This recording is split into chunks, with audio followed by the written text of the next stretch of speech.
welcome back to my comfy couch. Thank you for joining us tonight. I know we started just a tidbit late, but it's going to be worth your while, I promise. Say hi when you get in the chat. Let us know you're here. Nadia, I see you. Hello. Thank you for joining us tonight. I'm Nicole, the host of the show, My Comfy Couch. And I have with me, who do I have here with me? You got your boy Charlie. What's up? Hey, Charlie. Recurring person here. Daddy, say hi. Hi, everyone. I almost call you a sidekick, but I know you'd be vexed if I say that. So I had to find the right word. Okay. You almost call me what? It's all about you. It's all about Okay. you. Erin and Adina, say hi for us. Both of you are joining us again. Thank you so much. Hey. All right. Okay, so for our discussion for tonight is about dating after a divorce. So I'm going to read some statistics because I saw an article from Forbes that spoke about an article that they read from 2021. So these are statistics from 2021. Hi, Anisha. Thank you for joining.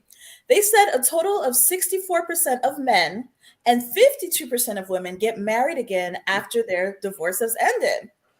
And what was shocking to me was 40% of new marriages include a partner who is remarrying. So out of the new marriages, 40% of those are people, at least one of the two have actually been married before. So dating after divorce is a real thing. So especially, again, a lot of our audience is between the age, of 30s, 40s, 50s. So that's a reality for a lot of folks. So we want to have this discussion about what's been our experience. You guys please share on the line, as well as those who are here on the show, and let us know what's been your experience, what has worked for you. Let's just have a real conversation to kind of help those who are out there that might be going through or kind of headed in that direction. Okay, so before we get started, as people get on the line, hi everyone, say hi when you get in on the discussion. I'm going to ask a few questions before we start, okay? So the first question I'm going to ask is from that Mentally Stimulate Me game. So you guys play, okay? Mm-hmm. All right. So if you guys remember how this game goes, I'm going to ask a question. There's different answer choices. Everybody get in your mind what your answer is. Don't tell anyone yet. And then think about what you think everyone else's choice is going to be. And then we'll discuss it, okay? So everybody got it? Yes. Aaron, is this your first time playing this game? Yeah. I played along in the comments, though. Oh, okay. Okay, so here we go. The first question is going to be, okay, a wife admits to her husband that she named their child after an ex. He demands a divorce. Who is wrong? A, him, because you don't just walk out of a marriage like that. B, her, and she deserves to be divorced. C, both, or D, neither. Again, a wife admits that she named one of their kids after her ex. He demands divorce. Who's wrong? A, him. B, her. C, both. D, neither. You guys who are in the chat, play with us. Let us know what your answer is. So everybody, did y'all think about your answer? Mm-hmm. Man, I got to think about mine. Normally I have mine real quick. Wow. Woo! Oh, man. Okay. B was her, right? Or A? And answers one more time. So the question was, a wife admits to her husband that she named their child after her ex. He demands a divorce. Who is wrong? A, him, because you don't just walk out of a marriage like that. B, her, and she deserves to be divorced. C, both of them. Or D, neither one of them. Okay. Damn, I didn't have Okay, so let's hear what people in the chat are saying. Anisha said A, so she said it is his fault. Oh man, he shouldn't just leave a marriage like that. So Anisha's saying, hey, we shouldn't. Nadia says, is the ex deceased? So she wants more context. Let's say if he is or isn't, doesn't matter. Doesn't matter. Okay, so what do we think Aaron picked? People in the chat, let us know. What did Aaron pick? If a wife tells her husband, hey, look, I named one of our kids after my ex, and the husband divorces her, do you think it's his fault, her fault, both of their faults, or no one's fault? What do you think Aaron chose? Her. Her fault? Aaron is like all her fault. What do you think, Charlie? Which one did Aaron pick? I'm hoping he picked B. That's her fault? Okay. Yeah. Daddy, unmute yourself. Please tell me B. what you think. B all the way. All everyone thinks Aaron says B. Anisha said Aaron says B. Woo! Okay. Aaron, I think you said B too. And because you always on every one of our lives talking about your ex. So I'm gonna say you said it's her fault. What's your answer?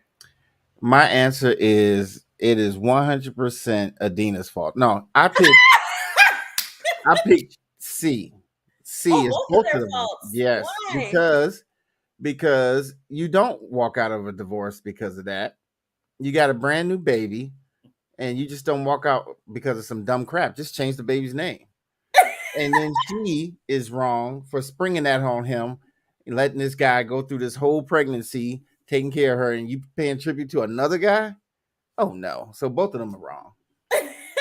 Okay, Aaron said C. Okay, so he surprised us. He said both of them are wrong. Okay, let's see who else. Y'all in the chat, what do y'all think Adina picked? Did Adina pick that it was the man's fault, the woman's fault, both of their faults, or neither one? Woo! I'm gonna say she's gonna say it's the woman's fault. Like she shouldn't have done that. I'm gonna say that. What do y'all think? I think so. I think Adina said B. You think Adina said B too? Mhm. Okay. Wait, you're saying B. Okay, her fault. How about? That's why, yeah. I think Adina would agree with me and go with C. Oh, she would go with both. Okay. Nadia also thinks that Adina is gonna pick a woman's fault. You guys in the chat, let me know you're here and tell me what your answer is. That is what you think. I think B is the only answer. So weird, you know for your everybody. answer. So Adina, what is your answer?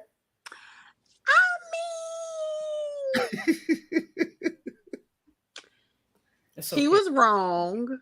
Uh-huh. Absolutely wrong. Correct. And I think, I don't want to call my man tacky, but it is a little tacky to be like, we're getting a divorce because you named the kid after Bobby. Like, I think that's a little, that's a little much. Yeah. I mean, although I do think though that, you should have probably brought that up, that like, the name discussion should have been on the table, period. Right. Mhm. And depending on the communication in the relationship, see, for me, I'm a Gemini, y'all, so I be seeing all of the things, right? Oh, Seeing see. all of the things. So, like in my head, I'm thinking, if you're having a conversation about the name thing, it'll trigger something for you to say, oh, yeah, by the way, I had this ex that died. We would get whatever, and I really wanted to name the child XY. Like the conversation would come out if you had that kind of relationship. But I think it's tacky as hell to name the baby Bobby after your ex, regardless of whatever happened, whether he dead or alive or wherever he at. Right. Purgatory, whatever's going on with him. I think it's stupid to name your kid after him, and then you got to pay to get the baby name changed when you could have just did the right thing and it was free. Yeah. So you're blaming both of them, Adina? Yeah, everybody. Okay, Everybody okay. can catch the code. Okay, so lastly, because we know Thaddeus' answer, Thaddeus, you said that it was totally her fault. Is that correct? Yes. I mean, to me, that's the ultimate form of disrespect, no? If you're in a relationship with me, well, in fact, forget relationship. You're in a marriage with me. Yeah. And you name the kid after someone you dealt with in the past. Mhm. What does that tell me? That number one, that you're not over that person, because clearly, if you would do something as significant as name a child after someone that you dealt with, yeah, that's the ultimate form of disrespect. Number one. Number two, that means that you're not completely over that person. Yes, I would definitely say that's 100% her fault. If a man does not choose to put up with that type of disrespect, that's like one of the ultimate forms of disrespect. Ooh. Yeah, you do not do that. Like, you do not do that. And Ooh. if he was to be like, yeah, we're not together anymore, I would say that would be 100% her fault. Oh my gosh. She can go and run on back to that guy that she cannot get out of her mind, obviously. Ooh. I gotta agree with Because you. I'm not doing it for you. You didn't name him after me.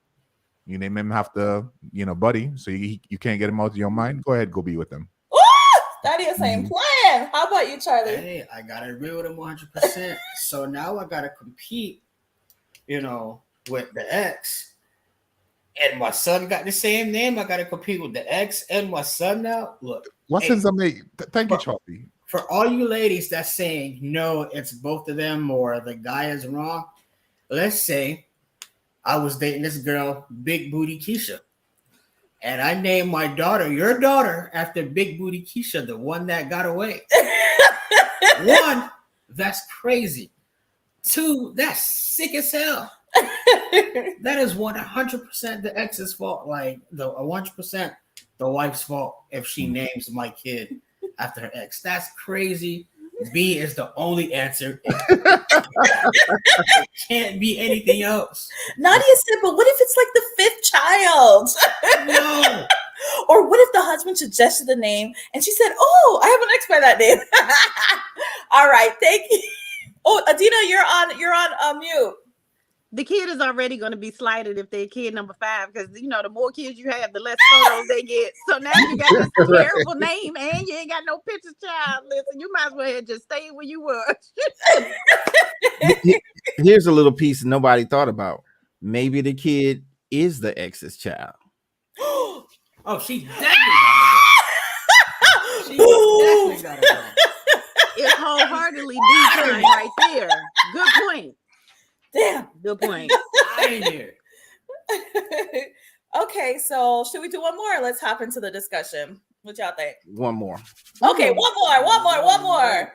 Okay, your spouse changes his or her mind about having children a year into the marriage and no longer wants any. Is that grounds for divorce? Again, your spouse changes his or her mind about having children a year into the marriage and no longer wants them. Is that grounds for divorce? A, yes. B, no. C, it depends. Y'all in the chat, let me know what your answer is. Hi, all the way there, podcast. Thank you for joining. They said, I actually know a couple that has happened to, and she divorced her husband. He named their daughter after the mistress. Ooh! Lord. Boy, okay. So you guys in the chat, please answer. Let me know where and tell me what you guys think everyone's answer is. Your spouse changes his or her mind about having children a year into marriage. They don't want to have kids anymore. Is that grounds for divorce? A, yes. B, no. C, it depends. All right. Oh, Nadia says B, no, it's not. So it's not grounds for divorce. B, Anisha said no too. So they're having mercy on. Okay. Who should we start with? Okay, Daddy. What do y'all think Daddy's answer is? I think Dad would say, heck yeah, that's ground for divorce, because we got into this thing. You said you want to drop some children's, and now you don't want to drop no children's. So I'm out, because Daddy is like all about Daddy. So. And Daddy trying to be a daddy, okay? So Yeah.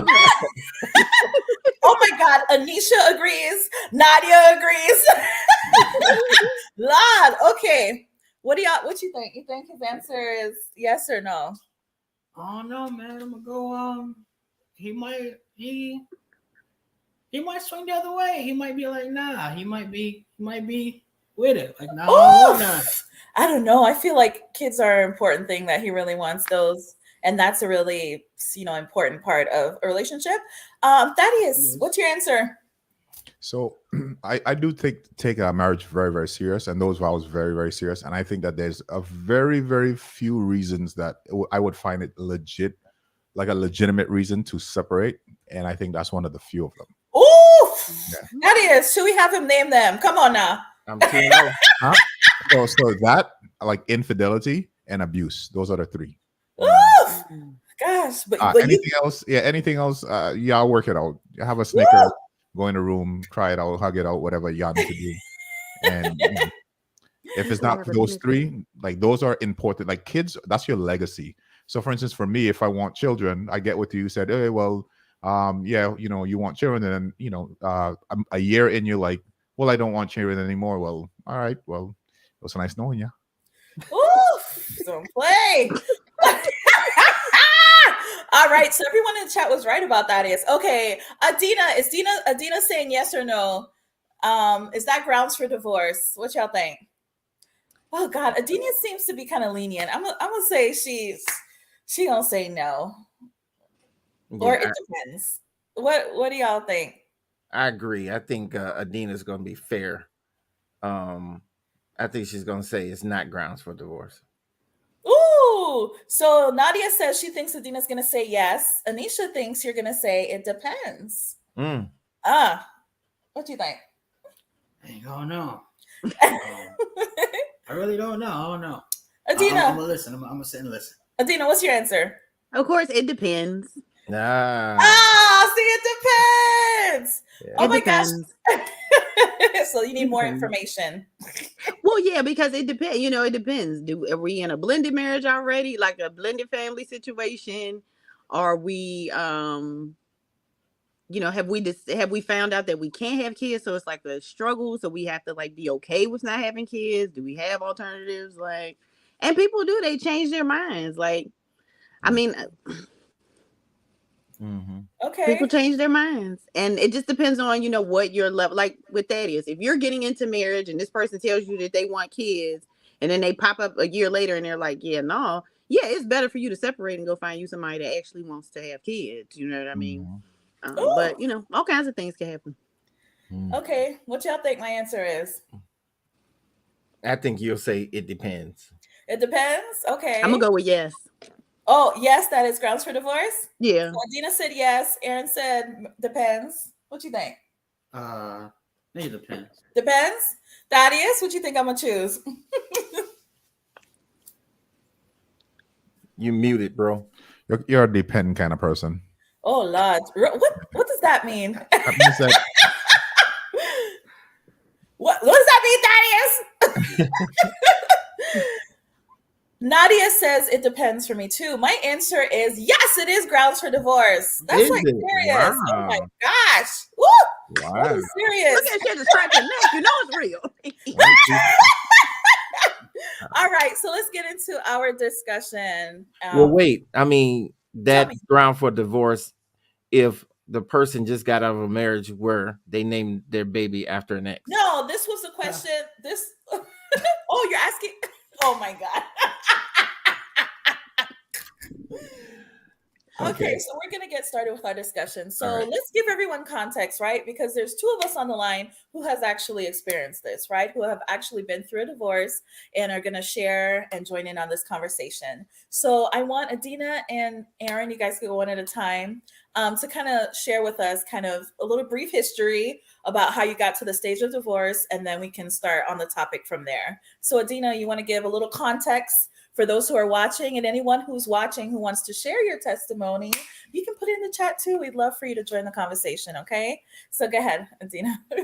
So I have actually, I'm in the process of my second marriage. My first marriage lasted 7 years. And my second marriage also lasted 7 years. So I guess I must have something about a 7-year itch. I don't know. Each of my marriages were very different from each other. My last marriage includes children, which is making it a nightmare, to be just frank about it. And yeah. Okay. Thank you so much for sharing that, Adina. I really appreciate you, being vulnerable and open with us, because I feel like that is really how we can support each other and help people. Aaron, how about you? What's kind of your backstory? I am celebrating my second divorce. But Both of y'all. Gang, gang. Don't tell nobody. Don't tell nobody. Ooh, man. Divorce parties. So my first marriage, we were pretty young, and if we had stuck it out and not let personality conflicts, it wasn't more personality conflicts. It was just, I think that I was ready. And I'm not trying to pat myself on the back, but I was ready for a marriage, the give and take, the compromise, the building, and I think she was just ready for a wedding. Ooh. That'll do it. She just wanted attention, and after that phase went away, you had to do the work, and she wasn't ready for the work. And we went to this thing where I thought we didn't drink, but I found out you still do, that kind of stuff. And then her mother just could not stay out of our business. Quick, I think I told you this story on another show. Her mother showed up at our house at 7 a.m. just to come over and see our son. It's like, what? But anyway, then second marriage, that was destroyed because we had a blended family, and she had her children were hellions, and they were calling her bees to her face and all of that stuff. And I had to talk to them. Regulate. Yeah. So they didn't like it. She didn't like it. So she thought I hated her kids. I was like, no, they just lack discipline. Mm. And so she didn't like that. And one day I went to church, came home, and my house had an echo. Wow. Mm. Woo! Mm. My goodness. In the chat, all the way there says at Nadia. Okay. Okay, so Nadia, hey Rosita, welcome to the discussion. Okay, so Rosanna said, laugh my ass off at Aaron, not the celebrating. Nadia says, are we doing Q&A? Yes. Can they ask questions, guys? Y'all okay with them asking questions? Okay. Anisha wants to know, did y'all do counseling before getting married? Did you guys do counseling? My first marriage, I did. But my first husband was a whore, honey. So, Was a what? a whore. A whoremonger. Okay. He liked it the women's, okay? He was everywhere that everybody wanted him to be. What was the credit card slogan? You know. Yeah, we're everywhere you are. Okay. That was my first husband. Hilarious. Okay. He so our marriage actually ended because of his infidelity. I had my fill. Like, I couldn't take it. Like, literally 2 months after not even 2 months after we got married, I found out that he was having inappropriate conversations with an underage girl on Facebook. And her parents found out, and her family was the family at our church. Oh So my it was a great time. And he worked for our pastor. So the parents threatened the pastor to expose him and tell everybody he was a pedophile, and to also sue us. And I knew these people before I even met this man. So needless to say, he was a whole whoremonger. And then I found all kinds of messages to random women on Facebook, co-workers, just whoever he could, telling them how attractive they were. Meanwhile, I'm cute, okay? And I couldn't even get a "you're beautiful" from my own husband, but everybody else could. So so that's kind of how my first. Ooh. So did you go to counseling for any of the two marriages? You went for both before? No, we went for the first one. I did premarital counseling. Okay. The second one I didn't. Okay, how about you, To me, Aaron? it didn't work. So there we were. Ooh. Aaron, how about you? Did you do premarital counseling? For both, yes. You did? Okay. Yeah, for both. Again, the first one, she was just ready to walk down an aisle. So she was agreeing to everything. She was the one who said, "No, I used to drink, but I don't drink anymore." And as soon as she got stressed. But and then the second one, we went for premarital counseling, but this one was a bit better. But because she, even in that counseling session, she says her son was a little wayward, and he needed a man in his life, I was like, that's right up my alley. And so when it came time for the discipline, no, my God, no, she turned into Florida Evans. James, no, James. I pulled out the strap like James Evans does, and she always blocking. Like, this boy needs. Okay, but yeah, we did go to premarital. What, Aaron said, I digress. In both cases, it was like a renege on what we decided we wouldn't do. Oh, man, y'all got questions flying in this chat. Look, so Anisha said, did y'all pick up on the red flags before going forward with the marriage? Because that's what we want to know for real. Like, were these people showing their true colors beforehand and you just kind of went along anyway? For me, no. So the thing that I like to tell people is that you only can make decisions with the information that you have. Mm-hmm. And so for me, when I got married the first time, I was 25. I liked my first husband, and I did. I loved him, but it wasn't exactly the love that I thought that I was supposed to feel in terms of getting married. Mm-hmm. But that was in retrospect, looking at it, you know what I mean? Because you always hear those conversations where people are like, you can love somebody, you can love a person and do all of the things, and sometimes you like them a whole lot, and sometimes you don't. Sometimes you love them. So that was in my head, right? And I wanted to be married in my heart because I really wanted to do the work and the build and the legacy and the lifelong. Like, that's marriage for me. Mm-hmm. And especially since I'm the product of a twice divorced parent group, I wanted that. Mm-hmm. Not the divorce part, but the marriage, and actually doing the work so that we could have children and things and memories and, work and all of that to look back on, and just, constant communication. And some days we don't want to. Like, I wanted all of that, and I still do. I still want that. But yeah, no, his red flags were not apparent. Was he cheating before we got married? I saw somebody say, no, I don't know. Mm-hmm. I wouldn't say that, because we spent most of our free time together. My second marriage, did I see the red flags? No, because I had just come out of a domestic violence situation, which I think we've talked about that here before too. So I had just come out of a domestic violence situation, was not the first husband, but it was on the heels of the first husband. And so with the second husband, I still think he's a great guy, but we didn't work well. And in that marriage, he was looking for me to show up while I was gestating children, birthing children, and trying to deal with postpartum depression, the pandemic, all of these things. And he was looking for me to show up for him. And I was doing all of the emotional labor by myself. So the things that I should have seen, I didn't see, because I was coming out of that domestic violence situation with a child. And really wanting, again, still desiring true marriage, true love, true, relationship. And also, a person to be an example for my daughter, because I knew her father wasn't going to be able to fit the bill. So no, I didn't. Ooh, okay. How about you, Aaron? Well, hindsight is 21/21. I mean, looking back now, yeah, I was like, yep. But back then, I even give my first wife a pass because we both were young, right? And but I did see her party life before, and I took her at her word that I'm done partying. I mean, I'm going to live for God now. Okay, cool. Let's do that.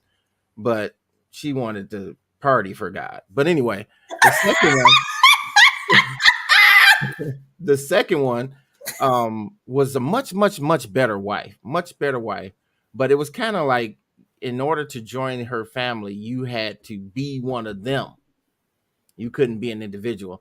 And so Thanksgiving is their thing, and you had to go there for Thanksgiving. Forget your family. Your family don't matter, but you had to go there. And I was just like, nah, I'm not doing that. So that I saw before the marriage, yeah. So Woo! Thank y'all so much for answering. And there's a lot of lessons in everything y'all said. And I'm hopefully the young people that are watching that have not gone into this situation yet, look and listen. And we're going to keep taking questions, but we're going to go on and we'll take the questions as we go on. That same article I was telling you guys about, it gave the top reasons for divorce. What do you guys think was number one? Money. Yep. Communication problem. Money, sex, communication. You said money, infidelity. What else y'all think? Communication. Communication, daddy. What should be there is unmet expectations. That's what should be number one. It should be. Oh, come on Absolutely. now. And if they kept it real, yeah. And keeping it real will go wrong also. But let me tell you, number one was shocking to me. It was a lack of commitment. The people that took this survey, 75% of them said one of the reasons for their divorce was their lack of commitment. So that's interesting. Fidelity was number two, with 60% of folks saying fidelity had a part to play in infidelity. And the third one was 58% says too much conflict and arguing. So that was a huge one. Married too young. 45% of the folks said they were married too young. And then financial problems came at 37%. So that financial problems like the fifth thing. And then we go on to substance abuse and domestic abuse and that. So yeah, so it's interesting to hear your stories and how that aligns with that. But yes, over 70% said there was a lack of commitment. Like, what happened? Do people like slack off? I don't know. I feel like people don't have a great deal of, and I went off on a tangent about this on another episode I was on, but that stick-to-itiveness, people don't have a desire to work with people through their shortcomings.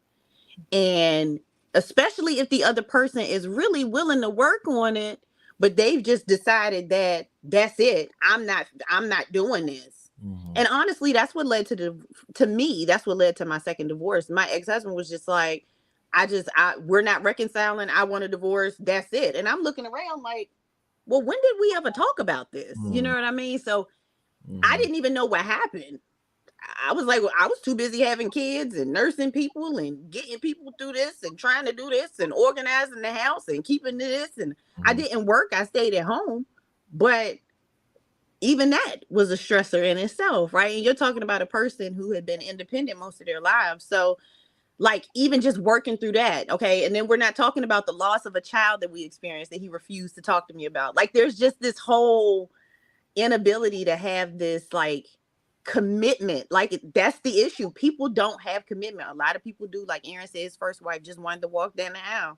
A lot of people just want the pomp and circumstance, but they don't want to put their hands in the dirt and do the work. So I can see it for sure.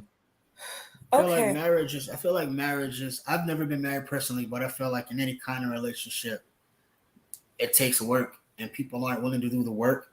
I think people get caught up in what they like or what they expect the person to be like in a relationship. So you fall for these expectations that you have. And then when people don't get them, then they don't want to do it anymore, or this doesn't work for me. Then they ask me standing in front of the judge, is like, hey, I'm gonna just throw my whole family away because I came home from work. He came home from work and he didn't want to talk to me today. And, it's like dumb crap like that. So people aren't willing to do the work today, I think. So, okay, I like what y'all saying. It's so listen up now. So we just talked about all the different reasons why. Somebody in the chat wanted to ask, which I'm trying to ask too. Would y'all do it a third time? Like, after it didn't work out, what makes people continue to try to get married again? Well, I'd rather be a husband because I just think I'm built to be a husband, protect, provide, serve.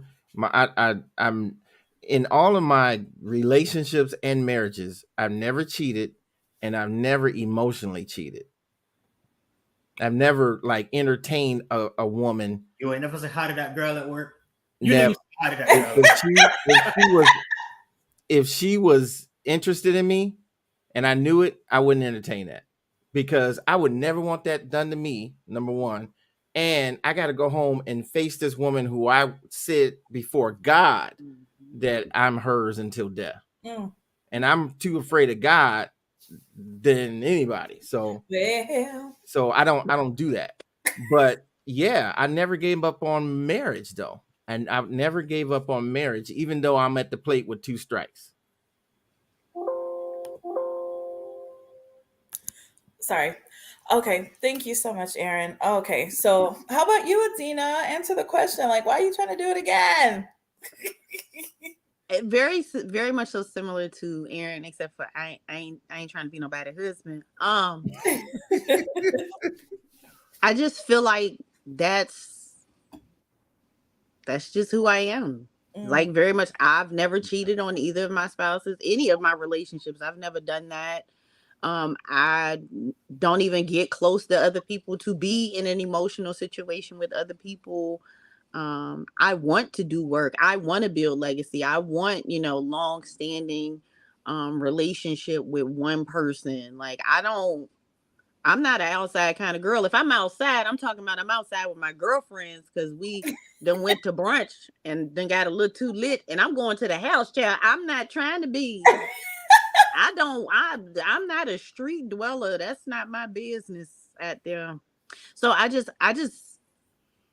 and I'm a hopeless romantic. So there's that. But I want a person that wants to do the work with me so we can work together and just really create like a dope life.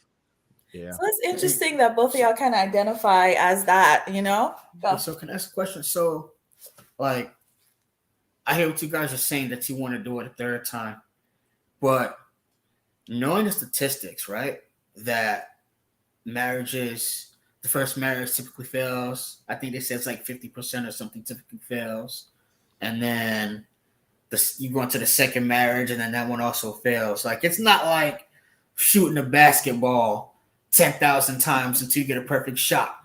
or throwing the football 10,000 times until you get a perfect spiral. The marriages is just not working. The mechanism seems to just not be working. So is it worth doing that again? Like all the stuff that I hear you guys saying that you want, you can do that every day with a person.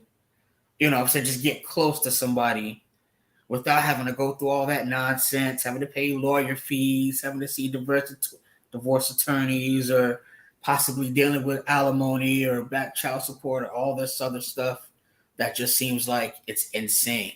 So is it worth it to do it again? The Bible says marriage is honorable, and no matter what all of the circumstances that you said, it's still honorable, and it's a form of worship to God when you do it that way. So I'd rather be on that side of it than not. And so another reason why I think that I should do it again is because the Bible says it's not good for a man to be alone. I mean, You don't gotta be alone, bro. It's 2023. Huh? It's 2023, bro. You ain't gotta be alone.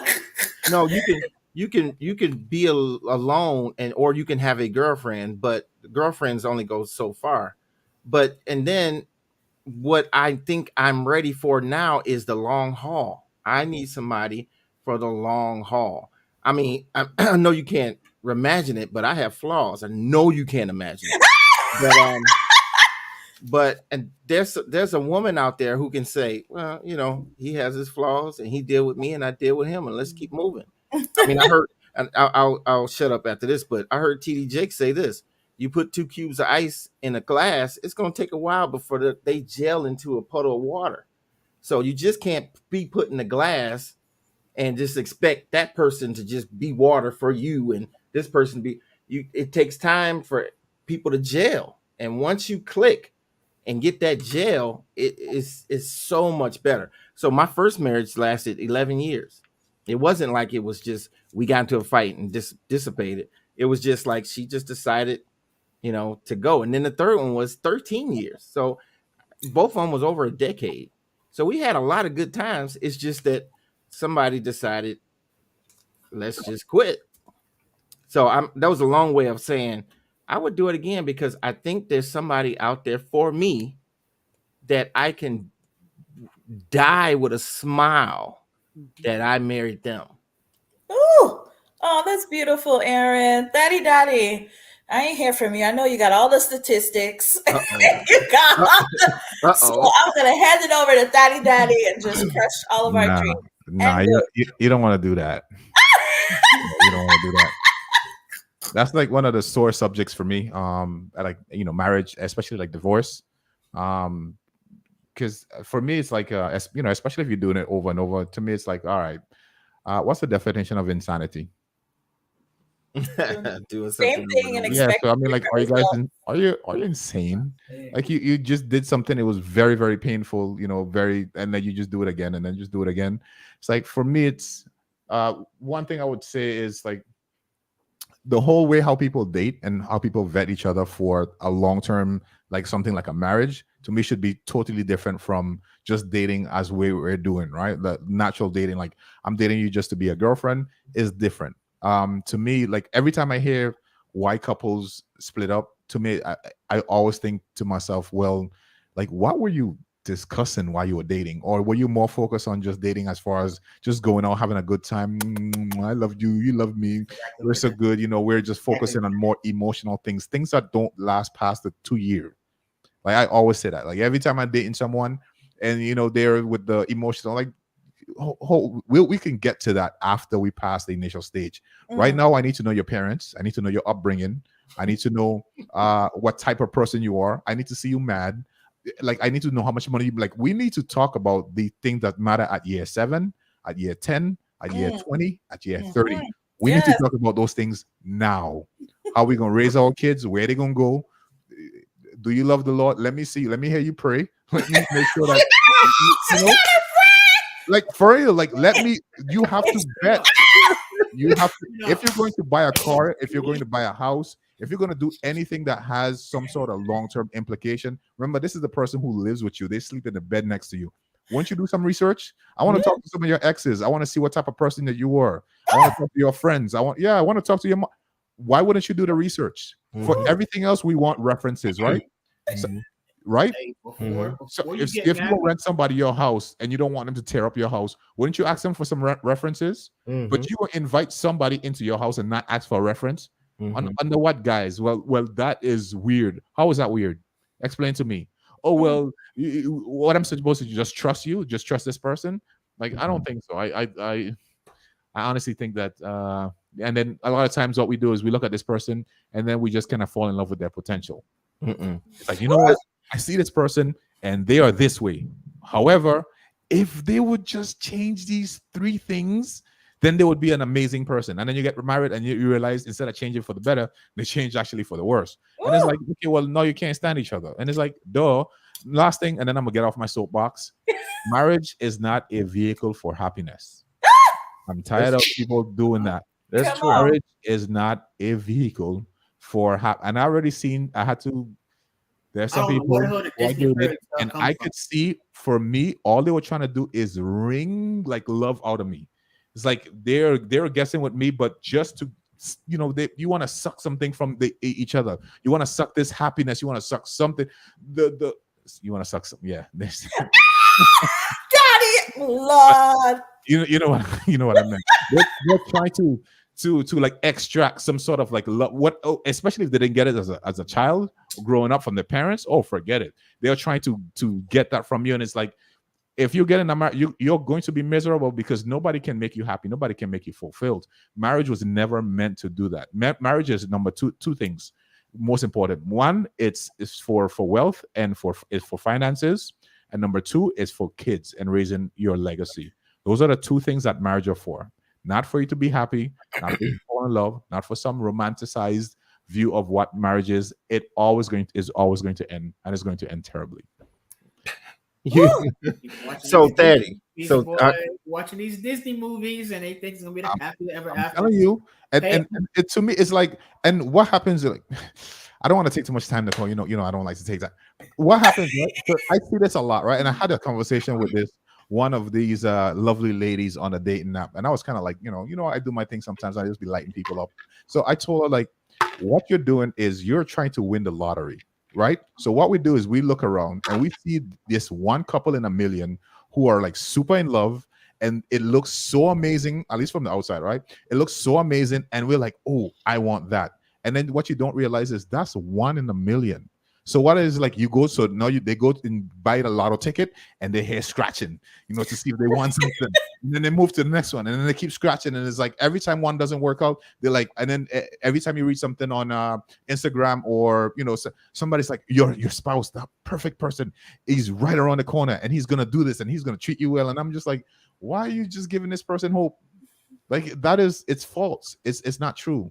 It's not going to happen. For 99.999% of the population, is not going to happen. Okay, maybe that number might be high, but you get what I'm saying. It's not going to happen because it's not realistic. You know what is realistic? You know that 401k?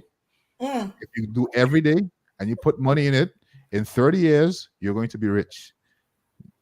If you try to play the lottery, what most people are doing, that is what leads to this heartache and this splitting and all of this stuff, because you're aiming for something that is not realistic. All right, amen. Praise the Lord. I'm done. Hey, I kind of want to piggyback off of something that he said. Right, I feel like people, like when they get married, they have these expectations. Like that one person cannot be your everything. Like they can't be your best friend. They can't be the person that listens to all your problems.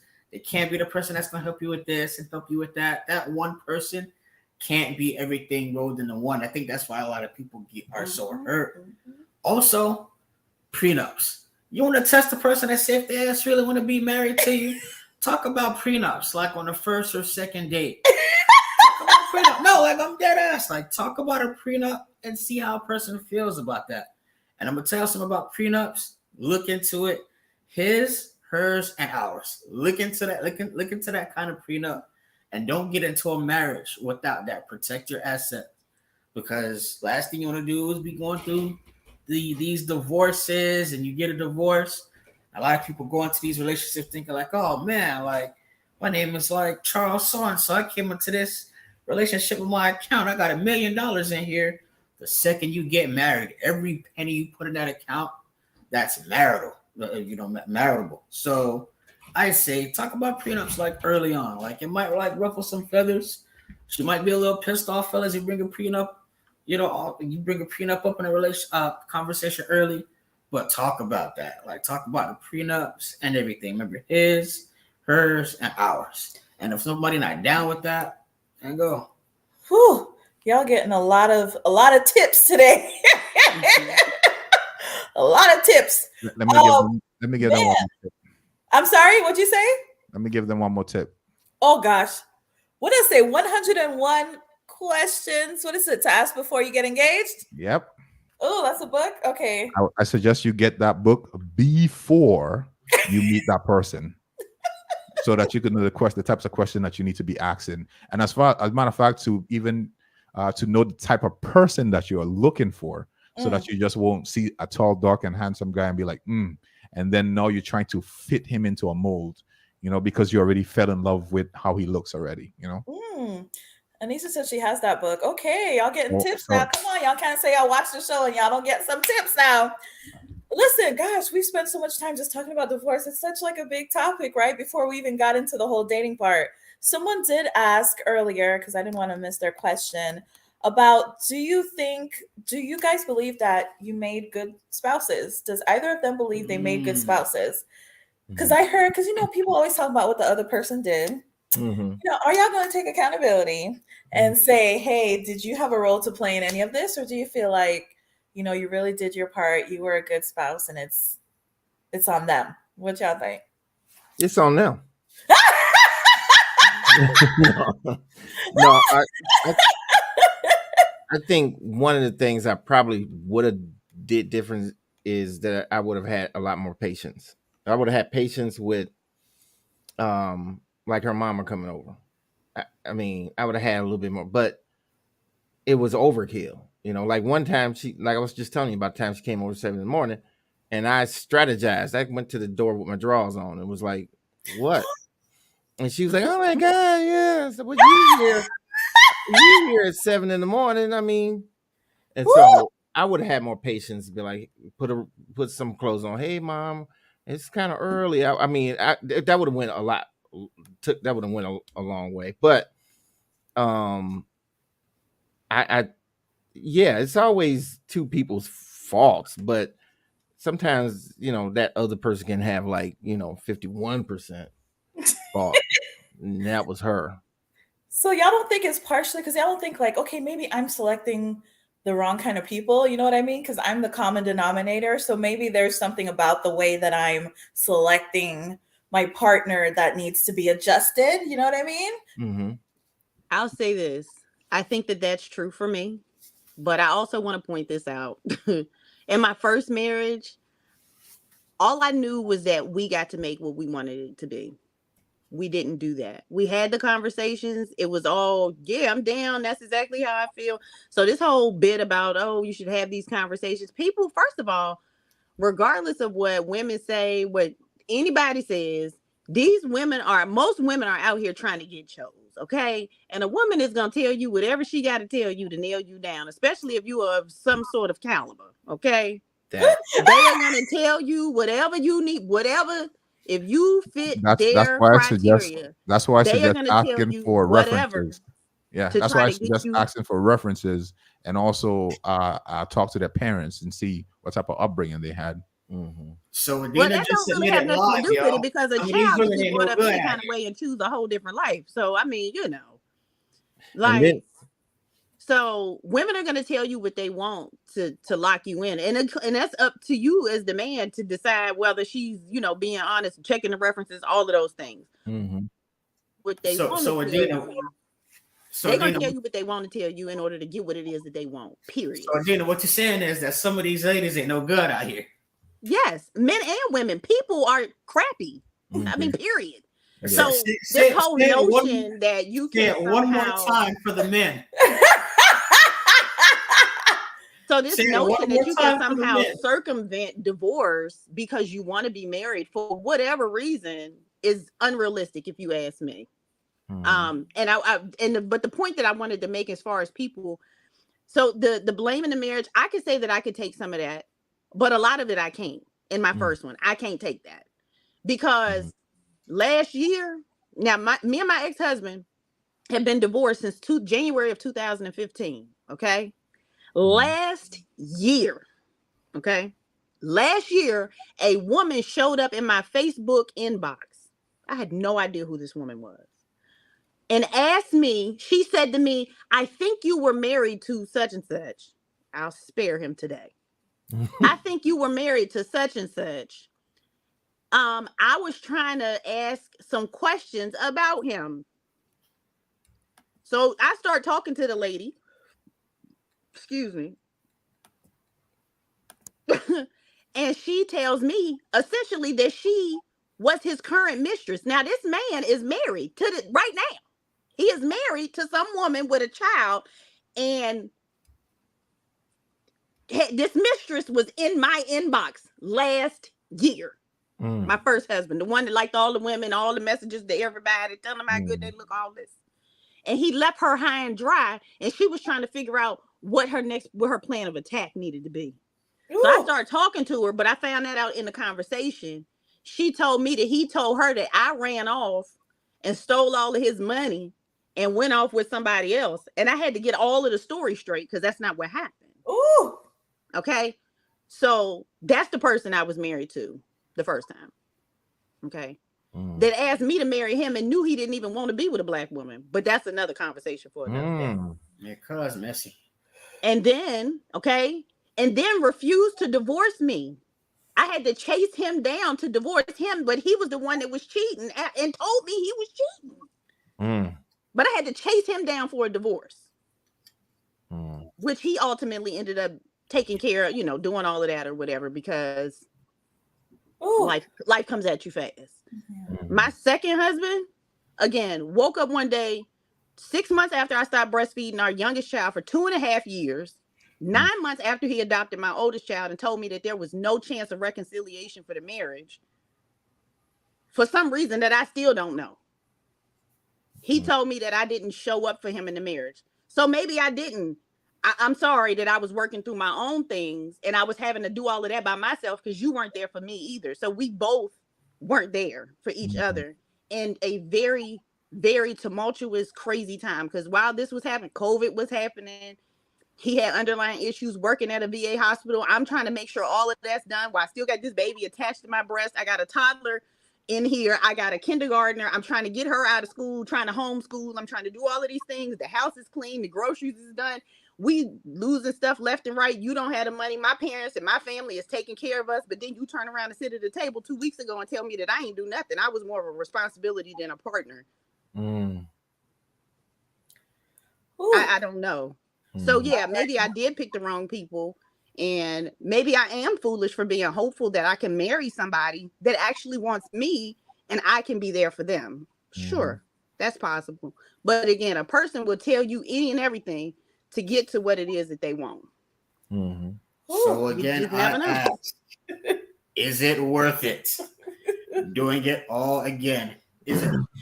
Well, to me it is, because if I was to get married again, there would be a whole different ball game happening. Right? That rush mentality that I was in of accepting proposals and just overlooking certain conversations, see how people respond to certain things, how I respond to certain situations with them people, and all of those different things would be totally different. I'm not rushing nowhere with nobody. I'm not doing nothing that I don't want to do. I've got boundaries in place. I'm not overlooking or overstepping my boundaries to be all of the things for you when you're being nothing for me, right? Which are all things that I experienced in these last 2 relationships. But again, in the back of my mind, remembering people can tell you anything and show you anything. But when you catch them in the moment, when you're going through those moments with them, you see who they are. All right, now, so which is a great segue into the second part of our discussion, which is dating after divorce. Go ahead, your comment, and then we'll segue. Go. Yeah. I just want to say, I'm one and done. So like, once I get married once, if that don't work, I'm done. And I hear what a couple of y'all are saying about the Bible says this and the Lord says this. And I'm gonna tell y'all something about that. It's 100 other sins, and I'm sure we all committing a handful of them. That's gonna be another one. That's gonna have to be another one for me that ain't working, dog. So if this one marriage don't work for me, I'm good. All right, now. Okay. Okay, so now segue. Oh wait, Nadia said here, Nikki, what do the others think about marriage? The ones who are never married. So yeah, what do y'all think about marriage? Before we segue into the next part of our discussion, Sounds great, but it's not failing. it feels. What Sounds great if it's not failing. Man, I would love to have the the strong foundation and the building of the family. There's such an attack on the families today. So I think marriage, especially in our community, the Black community, I feel like there's such an attack against the Black family. Everything is against us, whether it's like the nonsense you hear in the music in these lyrics, or the nonsense you see on BET with dudes twerking and women running around in pantsuits. I feel like it's all an attack on like the Black family.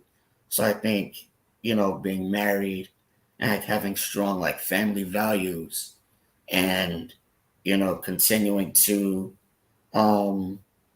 just like uplift and like thrive in our community. I think that is needed. But there's just like seems to be like so much going on against marriage. So as far as like what I feel about marriage, again, it sounds great. I would love to do it. I'm only doing it one time. If it don't work, I'm done. This is how I feel about that. Yeah, there seems like there's a lot of content out there about like what men like as to what is the benefits of it, right? It seems like a lot of concern about losing your assets and those kinds of issues. So that still doesn't deter you, huh? You still want to do it? Well, because and I see why. Because when you look at it, at the end of the day, there are no there's so many incentives for women to get out of a marriage. The government steps in and it's pretty much Superman with the cape on. Look at what men go through. Like, mostly men, like 90% of divorces, the men are the ones that are paying alimony. So, we ain't getting nothing. And a lot of men turn down alimony, turn down child support because they think that's a punk move, that's weak. I didn't. In divorces. I wish my ex-husband would. He trying to get me for child support anyway. Yeah. So I got and I live down the child street. support reversed. Most men are gonna turn that down, but I think there are so many incentives to, especially the women just walking away from marriages and the stuff that they can walk away from marriages for. I get infidelity, I get, domestic violence and, things like that. But, there are people just waking up saying like, hey, I woke up this morning and his socks are supposed to be in that laundry basket, but he left them on the counter. I want a divorce. And the judges are like, all right, yeah. All right, buddy. Your socks Can I say something? Give her your house and your car. And you can only see the kids on weekends, even though she got Tom, Dick, and Harry running through the house. But we trust her with the kids. You can't have them. Here, by the way, like here's like $10,000 child support. It's crazy. So I can see why men don't want to get married today. There's no like incentive to like stay. We got to get into these relationships. We got to be perfect. We got to be monogamous. We got to be the breadwinner. We got to look good. We got to make you happy. We got to rub your stinking feet when you get off from work, even though I work till my feet hurt. So it's like, why? Why do men want to be bothered? Like, you don't really have any incentives. Woo, Adina, go ahead. You were going to chime in here. So I just want to say I've had a little bit, Nadia, you're right. Because I have had the unfortunate events of dealing with a man who is absolutely emotionally devoid. And a person, I mean, now there are women, don't get me wrong. I'll agree to your point that say, oh, he should have put his socks in the color bin. He put them in the white bin. They was black socks, whatever. I want a divorce. But a lot of times with women, we give a lot. And y'all don't even, a lot of times these men, well, I won't say y'all, but some men don't even appreciate, notice none of that stuff that we give and how we give and the way that we do it. You know, everybody want to have this conversation about love languages and all this. And most men that you run into don't care about none of that. They don't care about none of it. Charlie and Thad and I had a conversation one time where, and it was like, yo, as long as my man is paying the rent and the utilities and they cutting the grass, then a woman should be happy. Go talk to your girlfriends about your problems. Yeah. We're in relationship. We are supposed to be relating. I'm here to listen to your stuff too, bruh. Now, it's a lot of women that don't want that and they just want your wallet open, but maybe we should all be vetting people differently or better to make sure we're getting what we need. Like, I'm not about to be in a relationship with you and you just get, I have to do all of the emotional laboring. I don't want to do that. I don't want to have to call my homegirl in the middle of the night and talk to her about everything that I should be able to talk to you about. Like, I want to be able to have jokes with my husband, inside jokes, and talk about this situation, but I want to hear his stuff too. But a lot of times men are not even emotionally open enough or aware enough or whatever, emotionally intelligent, if we just want to put an umbrella on it, to even open up to a woman to do that. Because most men are always thinking, well, is she going to use this later to attack me? And not even assessing the person that they're talking to. You're not talking to Keisha, big booty Keisha from 10th grade that ran all over top of you and was letting people run trains. Like, you're not even married to that girl. But you still here with the hurt because you don't even know how to deal with your emotional states, right? You don't know how to deal with your feelings and all of these types of things. And so you putting it off on me, and that ain't got nothing to do with me. So again, women put forth a lot of women. Exactly. They always say we talk too much, but don't nobody be listening. Don't nobody hear nothing until somebody say, I'm about to go put this lingerie on. It's weird out here. Huh? Because that's what we want to see. That's what we want. We want the lingerie. Y'all want to have a man and advertising the need or the desire for marriage. If all you want is vagina, you can get that anywhere, bro. No, you're the wife. You're supposed to be giving that. Look, hey, here's the solution. Y'all want to talk and want us to be emotional? Talk with the lingerie on. But you definitely ain't listening in. If you ain't listening when it ain't none on, you ain't listening when it's on. Baby, the vagina is in front of you. You ain't talking about nothing. You ain't listening to nothing. I think one thing I think we don't give enough credit to or put enough emphasis on is the fact that most men do not like most women, and most women do not like men. Like, we do not like each other. We do not like each other. We are attracted to each other, but we don't. Because the thing is, okay, attraction aside, it's like, would you be friends with that person of the other sex, with your husband? Would you really like to spend time with that person if it wasn't for sexual attraction? And the answer 9 times out of 10 is no. Like, we don't like doing the same things. We're not, like, I am not your girlfriend. I do not want to hear about you yapping. Like, I don't, as much as I'm attracted to you, as much as I may love you, I don't like you like that. I like my friends. I like playing basketball. You see, you this is news to you? No, I was married to you. No, it's not. No, absolutely not. And then, so what we try to do is we try to marry this person and we try to force them to be our girlfriend, or we try to force them to be one of our homeboys. Listen, it's just not gonna happen. I am not a woman. I don't like to do women things. I'm a man. I am not one to sit and yap for 2 hours. Like, I don't like women. Yeah.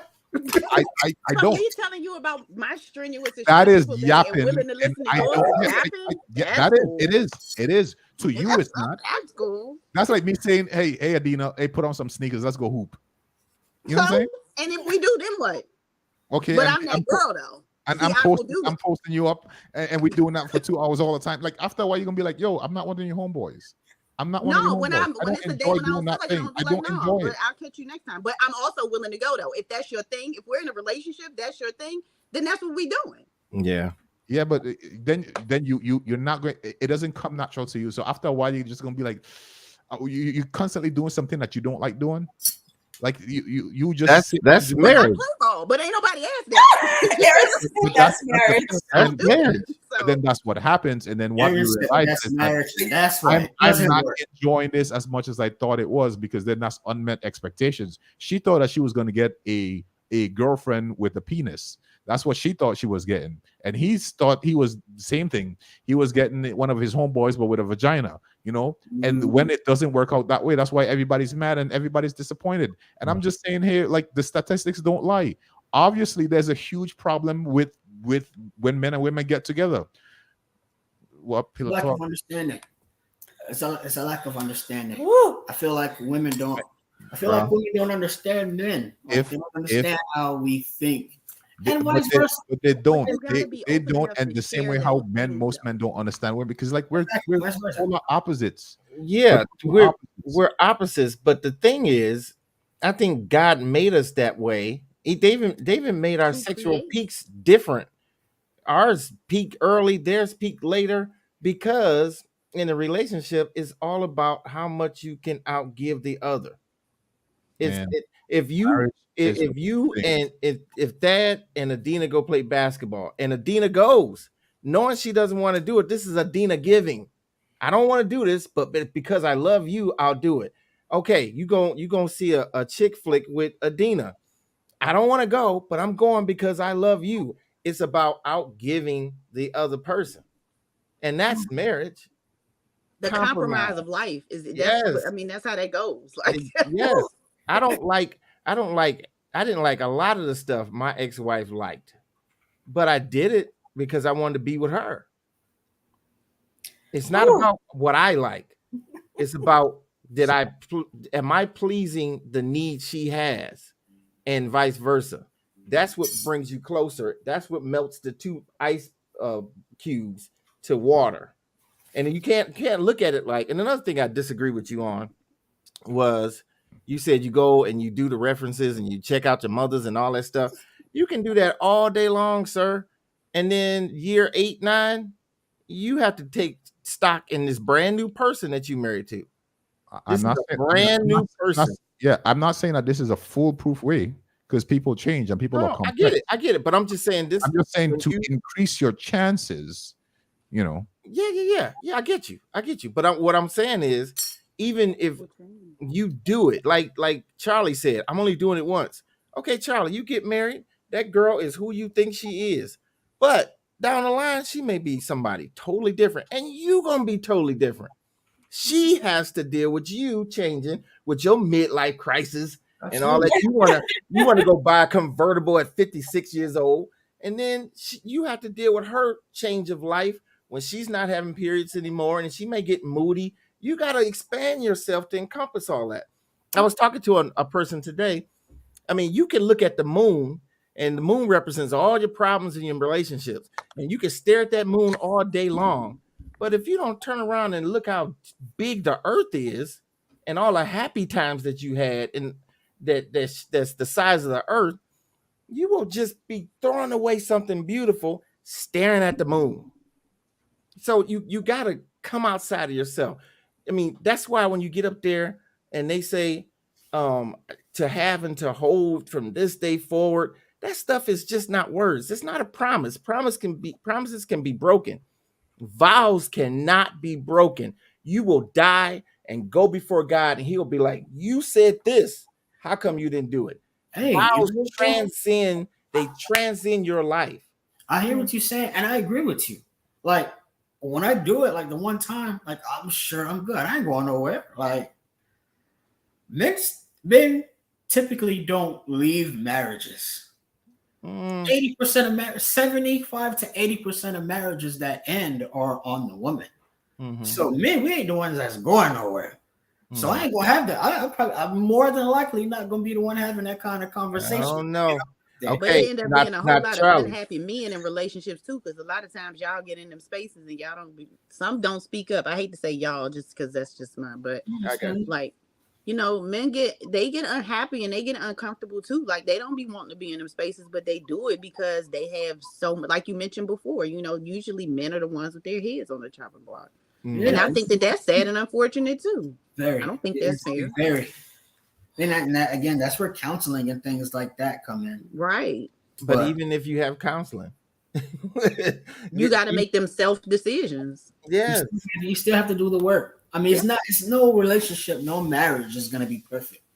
When you listen to those people, you hear those stories of like those people that talk about they've been married for 60, 70, 80 years. They all pretty much say the same thing, that there's going to be your conflicts. They're going to be their arguments and their fights, but they all end up saying the same thing in just different ways. Is you have to compromise and you have to put the work in. And people you can't run. You can't be a runner. You can't be a sprinter. You got. I mean, marriage is a marathon. It's not a sprint. I mean, when you get into it, neither one of you should get into it thinking if it don't work out, I can just get out. Then you should stop there and don't ruin someone's life. Right. But if the government says, hey, you could go ahead and get out of this marriage and I'll give you 10 gold bars. What the hell are you going to do? You're going to get out of that marriage, get them 10 gold bars. Gotcha. So too many incentives. I guarantee you, if the government took away all that bullshit, I'm sorry, excuse the language. If the government took away all that bullshit, you can't get this support, you can't get that support, that divorce rate at 80%, BS probably dropped down to like 30. Well, people wouldn't even get married, I don't think, but there's a lot of people. Okay, so listen, I gotta ring us back in now because I got two folks on the line that says, "Look, are y'all gonna talk about dating after divorce?" So let's. This is again very hot topic, very interesting topic. So part two, the reason why most people came on here tonight, is to talk about dating after a divorce. So let's talk. Sorry, It's all good information though. Okay, so dating after divorce. So you guys both have gone through this twice, it seems. What was it like coming out of it? It looks like both of y'all had kind of long-term type situations. So what was it like afterwards? Did you notice the dating field change? Did you have to, reconfigure how you were looking for a mate? Like what was different? How was the world like after coming out of that relationship? Sometimes it was like I felt like I was looking in a dumpster. It was just like, where are the wholesomes at? Because I mean, I dated a girl who I hope she never watches this. I'm gonna be so embarrassed, but she didn't like feet. I was like, what? She didn't, and so I had to what? Then another girl. The girl you was talking to that like feet. Yeah, I mean, what do you mean she didn't like feet? Did not like feet. Like she didn't want you to show your feet or touch her with your feet? Don't want anybody to show their feet. I just thought that was so weird. Like what? Then another girl who, she had to take medication to be level. This stuff is so foreign. And so it was just so hard to connect with another girl because it was all this stuff I've never even heard of coming into play. Like one girl had voodoo things in her room, and not that I was in her room, but we were FaceTime chatting, and she was, "Oh, that's my voodoo kit." No, I'm done. And it was like, how come I just can't? Some girl who just like to talk and go out to dinner and all that. I don't want. Now listen, Aaron, because you said you were in lengthy relationships. Were you online dating? Like, did you have to transition? Like the first wife, maybe it was in person, and then maybe the second time, then you had to go online. Did you make that? Were you meeting these people online? Because this sounds like some online type mess. These are people. No, they were all in person. On Tinder. They were all in person. Live. And they seemed cool, at first. And so one girl I took out. I got some flowers at my door the next day.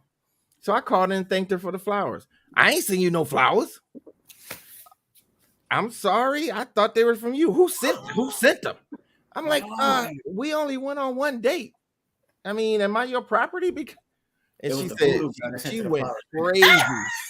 She went crazy. You're right. And so I was like, this ain't gonna work because I can't deal with the insecurity. Oh my God. Okay, so you noticed that the quality of women was slightly different from your first pickings. Slightly. Just a smidge. Just a smidge. Yeah. Have you tried online dating? No, Aaron, huh? You No, haven't? no, I don't Okay. want to do that. I don't want to do Oh, that because Aaron, it's a I mean, blast. it's just like you just throwing your rod out there and whatever. You might get a boot. I don't want a boot. I just want to know you for a minute, be a Yeah, friend for a minute. throw your And rod out there. Aaron. Now, one thing I notice about guys that I've met that have been recently divorced, like a lot of them don't want to be serious. Were you like that at first when you came out of divorce? You're like, okay, I just want to have fun. I'm not really looking for anything serious. Or were you just ready to go right back in it? well, first I took some healing time because I was kind of pissed off at the way it ended, and I didn't want to drag that into a new relationship. But I never said anything about me having fun or anything like that. If I took a girl out, it's to examine, and dates are for investigation to see if we move further, just like a job interview. But if you, I mean, if I thought that we were compatible, then we keep dating. But once you show me that this should stop here, like I'm mad that some girl sent you flowers and we only went out one time, yeah, we finna shut that door. But I don't want to waste a girl's time. If I'm going out and she thinks that I'm interested, that means I'm interested. But I don't want to waste her time. So when I'm good at saying I don't think we should take this any further. Mm. Yeah, because Aaron, I don't date. That's a turn off. Like if I meet a guy and he's recently divorced, I'm just like, "Oh, red flag, move on." Because I've Mhm. just noticed that so frequently that they are to get them to sign up for that again after they've just been through all that mess, they're not really open to it. Mhm. Adina, tell me, what was it like for you coming out of, dating after a divorce? Y'all ever seen the meme with the boy with the red turtleneck on with the sides cut and he got the dreadlocks and he's like this and the wind is like you can tell the wind is visibly blowing him all over the place. Y'all ever seen that meme before? That was me trying to date. Mm. So I've been online meeting people for eons. That's how I met Aaron to begin with. Like you just kind of you meet people. Mhm. And so I started a YouTube channel 100 years ago. So I was meeting people in AOL chat rooms when I was a junior in high school. Like I have been meeting people on the internet my whole life. So trying online dating wasn't like a big deal for me. And just because it's not my preference, I'm gonna say this, and this is no offense to nobody and no shade to the girls, but all of the dating apps kept trying to get me to date white men, and that's not really my preference. And so that kind of made me a little, a little uncomfortable because I was like, yeah, me and Billy Bob ain't gonna be able to do that. But dating online in general was like it was okay. I met some really interesting people. I've met people that I had one that I really liked, but he wanted a harem of women basically. And he wanted like 5 women so he could like recycle through them during the week. And I told him, no, thanks. You're great, but that's not really the type of time I'm on. But also, he was recently removed or separated from his child's mother, who he was engaged to, who he didn't really want to be engaged to, but then it was like a whole thing. And so he didn't want to stop seeing me. So we just became kind of cool to talk to him here and there, or whatever.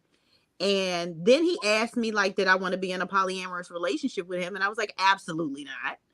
And then he couldn't understand that. So it was just like this thing. And then I've met people that were like, we just have this great connection. And I'm like, dude, I don't even like you. Like, so it's been a very wide sea of people. You got the ones that jump out, they want to talk about sex off the break, and then when you call them out about it, oh no. It's like, yo, you don't have to do that. Like, this is not that and that is not this. Like, we see you, you don't have to call me back because it's not happening. It's just not happening. So it's just been it's been interesting. Oh, It Oh, does man. make you sharper, though. It makes you sharper about what you're not going to tolerate this time around. That's I a had good Yeah. one point, man tell me Aaron. that my hair was ugly and that I was doing white girl shit with my hair. Pardon my French. It was just it was a lot. You brought Mhm. up a good point, Aaron. Do you guys feel like now that you've been through those divorces, you looking for certain red flags and it's like, okay, I'm really looking for these things in folks? And do you feel like you do it too much? Do you feel like sometimes that might be stopping your chances with folks because you're so hung up on this past? Mm-mm. Because if I was razor sharp back then, I wouldn't be in this position now. So, so that is a good thing to have, and you have to trust those red flags. That's why they red, and they're not like sky blue, because sky blue can blend into the background, but red stands out. So if she tells you, "I hate my father," red flag for real, because her father's the first man that's going to teach her how to treat other men, Mm. and it's like red flag. Don't want to do that. Oh, so oh, sorry, go ahead, Aaron. Okay, no, I'm done. Now, I was saying, single guys, do y'all date? Are y'all open to dating divorced women? Like, because like I was saying, that's a red flag for me. That's a no for recently divorced. That is. What do y'all think, Daddy? What y'all date? Do y'all Mm, care? I personally think that I don't know. There's too many single women out here. I think that we should give them a chance first. No, it's like if you were married already, you already had a chance. Like you can't skip the line. All these single women out here, they want to get married for the first time. You already did it already. You can't just come back out and then just skip the line. Skip all of them who've been waiting, and then just want to jump to the front of the line. I don't think that that's right. Me personally, that's just my personal. I think that and then also, so what you're doing too is that if two people who never got married before they get together, they have a higher statistical chance of their marriage working. If you add a divorcee in the mix, that your marriage just became a lot more shaky. So with that being said, I mean, this is just my opinion. So with that being said, I would say if you are divorced, then I would say find another divorcee and y'all rock it out together. Oh, so yeah, you're not giving them the love. Okay, how about you? I Yeah, wouldn't know. I kind of agree. I gotta investigate. Like, I'm gonna find out if she getting child support. I'm gonna find out if she, oh yeah, you been married, you got kids. Yeah, I got kids. You getting child support? Yeah. She getting alimony and all that stuff. Yeah. Then I already know that I'm potentially next. So I don't want anything to do with that. So what's wrong with So y'all it's too paying for many. y'all to take care of y'all children and stuff? Hey, no, What's she I'll be supposed? taking care of my children. She, I Oh, just, and I have one more thing too. Also, is that getting divorced is usually a very very painful process. It's usually very very hard to do. But and the thing long is, and if you do it expensive. once already, then you already know the ropes. In other words, so the second time becomes. I'm serious. That's what it is. The second time it becomes a little bit easier because you already know the ropes. You already know everything to do. You probably got the lawyer on speed dial. You You know, know. So I'm coming into this with my rosy outlook, and you already have your backup plan just in case this doesn't work. and So that lawyer is telling her how to bleed me dry when it don't work out. So oh I'm Lord. good. obviously he watches a lot of red pill. Like I could hear it. Like I could hear it. Like he watches a lot of red. Who you listen to? Coach Greg Adams. I, Wait, I say it hear the again. statistics coming out.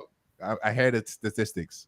Say what I listen to a few people. Like I listen to Coffee Pot, just all kinds of. But Mhm. it's not just.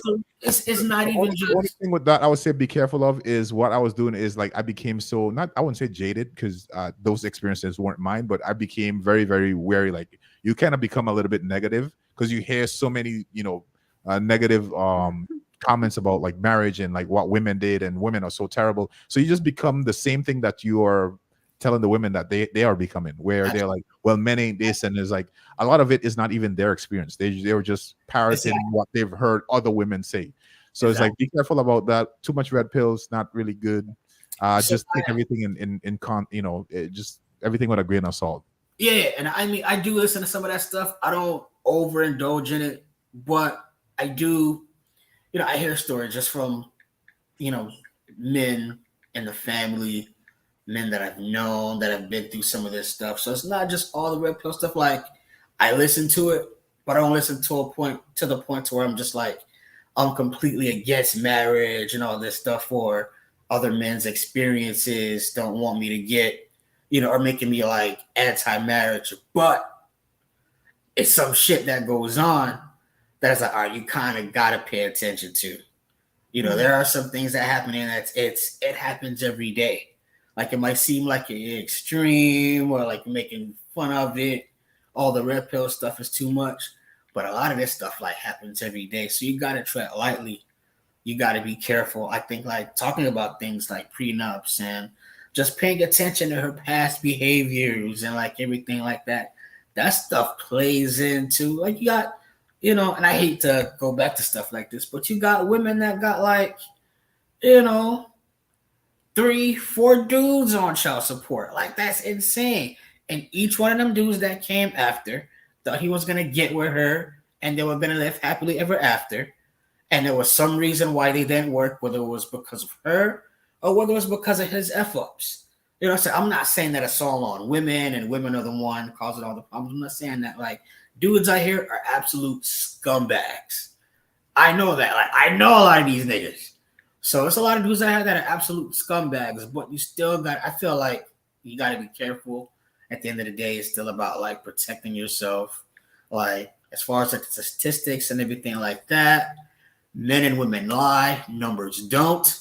So I'm about just like protecting myself and just, making sure like I'm good. That being said, I do want to be married.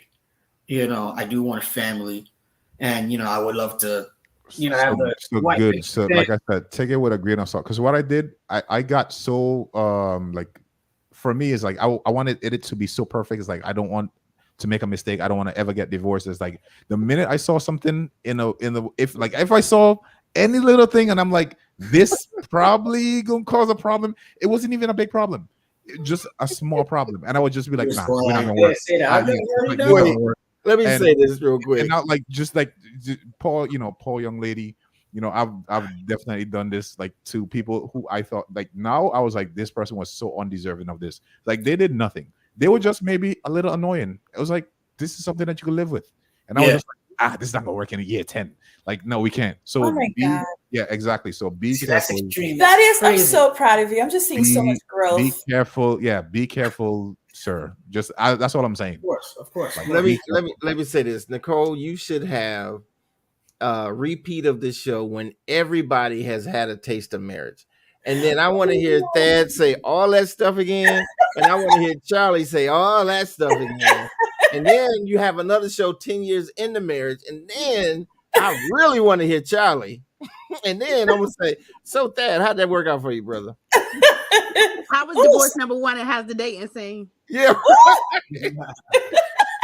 We don't want that for you though, Thaddy. I don't want how did talking to her parents? I already told like anybody I'm dating with serious. I tell them as a joke, it's like half joking, but I'm telling them, listen, this is till death do us part. And if you leave, death will do us part. Oh, Lord have mercy.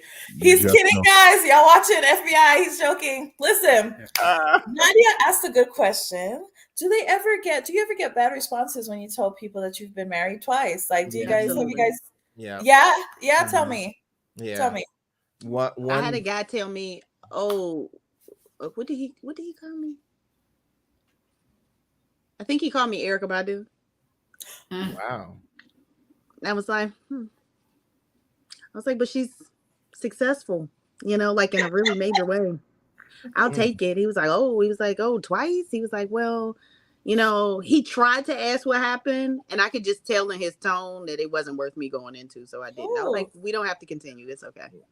But unfortunately, the married twice thing carries a stigma, a negative stigma that some people just attach to you. It's just not fair. But I was dating a girl, or I'm still am dating this girl, and her mom said, well, he's been married twice. And so she was like, yeah, Mom, I've been thinking about that. So whatever that meant to them means that maybe you could be divorced wife number 3. And, wow, it's like you can't get a fair shake. You walk into the room with the scarlet letter on you, and it's just unfair. I mean, one guy I know, his wife died. He's divorced, and then his next wife died. So can he come in and say, Well, No, he's then been it's married like, oh, twice. dang, you kill him, bitches. That's what that says to me. Yeah, boy, that's first 48 Lord. vibes. No. That's first 48 vibes, boy. I want to give a shout out, Miss Dina 610. Thank you for joining us. That's Dina. That's me. Dina. That's you. That's me. I love it. Yeah, thank you for joining us, Adina. Listen, y'all. Okay, so let's talk about intimacy. When you've been having sex with the same person for so long, like, was that a concern for you when you got out of this relationship? Like, look, do I still got it? Am I still in the game? Was that ever like a thought to you guys after getting out of being married for so long with the same person? You go first, Adina. I won't be that transparent. Yeah. No, Adina, you was talking all the mess about what the guy did. No. I know, girl. Listen, girl. I know, girl. I know. So it was a thought. Yeah, I did think about it because, like, essentially for the last 15 years, I've been in 3 relationships. You know what I mean? Like, I thought about it, like, even just the thought of like new people is very scary to me. So I kind of stay on the outside. I'm just kind of on the outside. I don't, and that's a whole nother conversation for me because it's like, I just feel like sex with no commitment or like no nothing. Like it's just not. Okay. Okay. So yeah, but it's a thought, like, how does that, like, how do you even do that again? You know what I mean? You just kind of get in kind of like robot mode with this person. Or you just, you get used to being with that one person, like whatever. So just even thinking about being with somebody else was like a mental overload. Yeah. I figured. Aaron, how about? Okay, so my second wife, and this is highly personal, but it might help somebody. Come on. It was like being with a mannequin. And I'm not joking. It was like somebody took a side of beef and we just laying there. It was just anticlimactic. It was nothing. It was the 5th of July. But when all the fireworks are over on the 5th of July. So the idea of moving on was very cool to me. And not that I'm going out and having sex with people I'm dating. I'm just looking forward to all this buildup I got. Woo! That's okay, bro. Just say you were checking some box, bro. We know, bro. The next girl is in trouble. Blowing back out. Aaron! Dad, you're on mute. I couldn't hear what you said. Aaron! I was on mute on purpose. Trust me, you didn't want to hear it. Hey, I'm gonna tell you, right? So I've never been married, right? But I was in a relationship for 8 years. So, and I was started like very young. And before anybody say, well, why you get married, is wanted to. At the end of the day, she didn't want to. Another story from that time. But we were together for 8 years. So all those years are like that one person, right? When it was finally over and it took a little time to, get over it, and I started back dating. I don't know if it's any like wrestling fans in the room, but you ever see like The Rock when he'd be like, finally. That's how I was. It was just like, I got out, it's box everywhere. Like, it was that one person for 8 years. It's like everybody getting cheeks busted out here. So, like, Aaron, like, you never been through that, bro? Like, you weren't feeling like, what I'm saying, just got that feeling. Like, I know you said you pinned up the next girl gonna get it, bro, but like, how hard is that for you, like, to just not get into that zone, right? Because I feel a lot of men do that. A lot of men just get into that zone where It's like, dang, boy, then I took the shackles off, and I came with the orange jumpsuit. I ain't in prison no more. Mm-hmm. Everybody about to get it.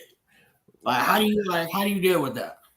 Well, I think I'm understanding your question. Well, I guess I can answer like this. The shoot, my answer escapes me now. But when I was married, okay, let me answer this by answering Anisha's question. She's asked, did I romance her before being intimate? I'm the kind of guy who knows that you have to say sweet things to a woman in the morning. The mental.